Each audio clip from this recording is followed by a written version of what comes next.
মামা এদিক তাকাও, এটা কি তোমার রিস্কা?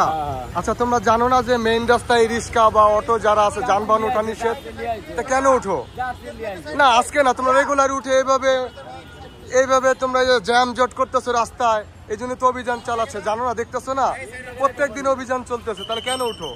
আমরা জানি না, ওকে।